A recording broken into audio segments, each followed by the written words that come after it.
Hey guys, in today's video, I'm gonna be talking about Lancelot, one of the fastest and strongest assassins in the game.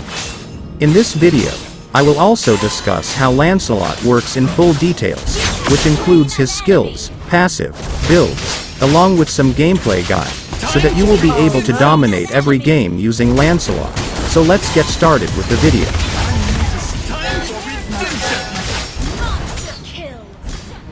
Lancelot is one of the most picked assassins in the game, especially in higher ranks and also in tournaments.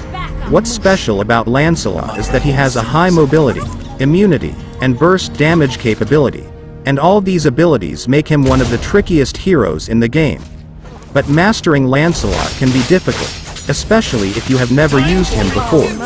So, in order to master Lancelot, one must understand how his skills and passive works.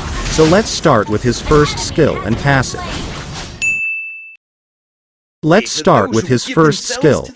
With the help of his first skill, you can dash to a designated direction, dealing 100 physical damage to enemies along the way, and the enemies that got hit by your dash will be marked with a sword mark, and the sword mark lasts for 5 seconds, and your first skill will not go into cooldown if it hits an enemy. But you can only hit an enemy once with your first skill. And if you hit the same enemy with your first skill more than once, then your first skill will go into cooldown. But after the sword mark disappears from the enemy, you can dash towards that enemy again without your first skill going into cooldown. In easy words, the enemies get marked by the sword mark after you use your first skill on them, and if you dash on someone who already has the sword mark, then your first skill will go into cooldown. But if you dash on someone without the sword mark, your first skill will not go into cooldown, meaning you can continue dashing, and you can dash towards the same enemies again once the sword mark disappears. But sometimes when the enemies are standing close to each other, it might be hard to tell which enemies got hit by your dash, and most of the time, people make the mistake of dashing on the same enemy twice. So, in order to prevent that mistake, before you start dashing, always make sure to count how many minions or enemies are there. If there are 3 enemies, then it means that you can dash 3 times, but if there are only 3 enemies, and you dash more than 3 times, then your first skill will go into cooldown. And remember, practice is very important when using heroes like Lancelot. You must know how to dash in a zigzag, and also in a straight line. Make sure to make use of the training mode to your advantage, that if you feel like the training mode isn't good enough, then you can play the game in offline mode with computers, and that could help you significantly. Now, let's talk about his second skill. With the help of his second skill, Lancelot strikes in the target direction 3 times, each time dealing 170 physical damage to enemies hit.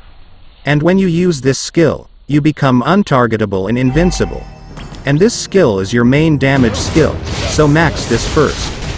When using this skill, there's an indicator showing the center area. Use it to improve your accuracy, and try hitting enemies at the center of the skill's area to deal a bigger amount of damage. As Lancelot is untargetable and invincible during the skill animation, you can use this to dodge attacks from the enemies, and you can also dodge the attacks from the turret. However, mastering the perfect timing for this requires practice and skill. Now, let's talk about his ultimate.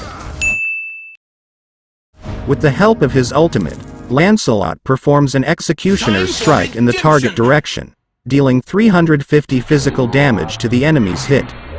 This skill is usually used to finish off enemies, but you can also use this to initiate your attack to deal huge damage at the start of a fight, and you can also use this skill to escape from unfavorable situations. But remember, this skill has a slight delay in the animation, so the enemies can cancel out your skill with CC skills. Now, let's talk about his builds.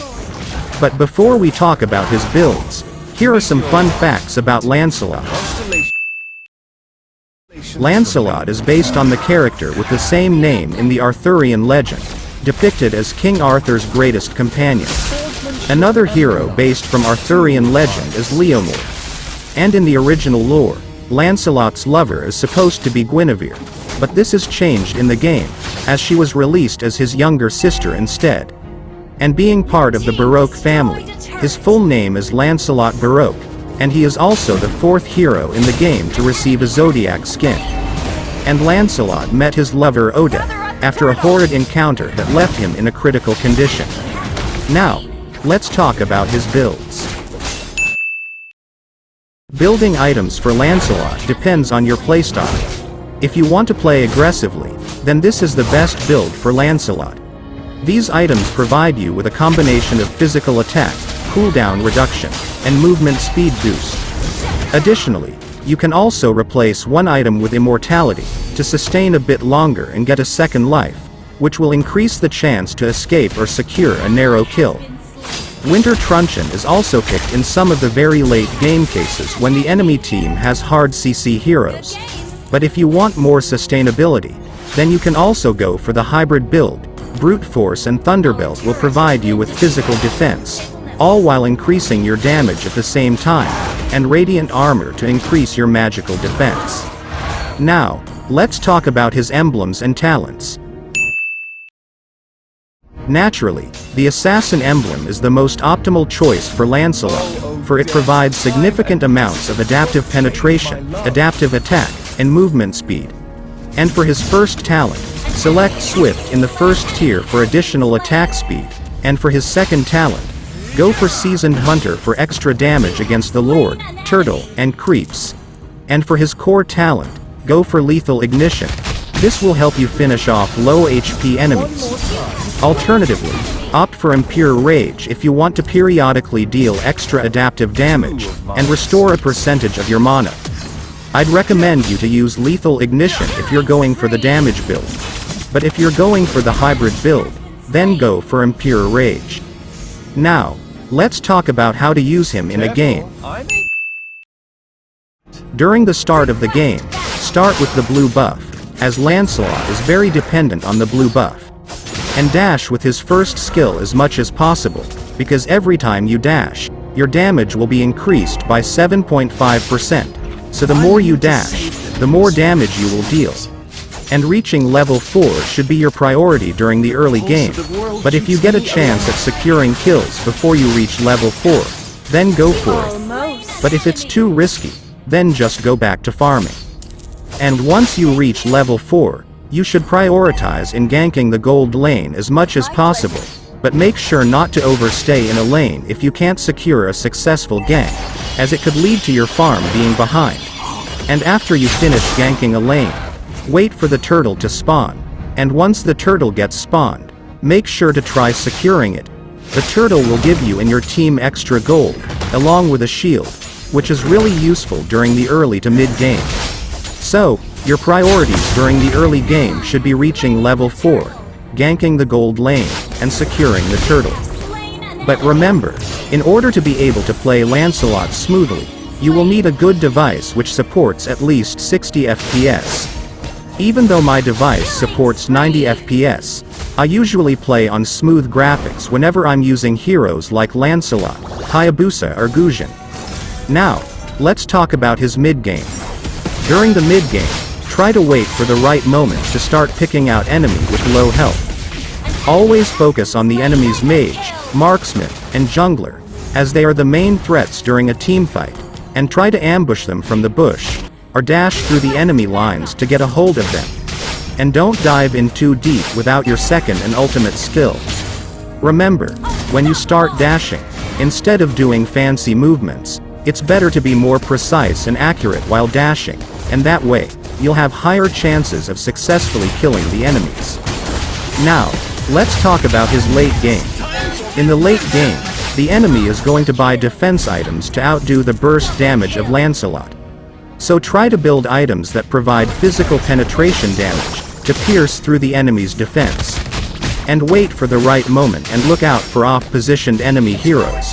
Focus especially on their mage and marksman, as they are very squishy and easy targets for Lance. And never rush in very early during teamfights, as most of the enemies will usually wait for you to start dashing, so that they could stun you, and Lancelot is very vulnerable against CC skills.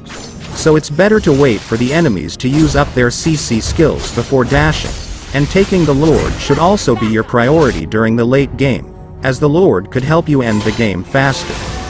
So, what do you think about Lancelot? Make sure to let me know your thoughts in the comments, and if you enjoyed the video, then make sure to smash that like button, and consider subscribing to my channel for more videos like this. Thank you for watching.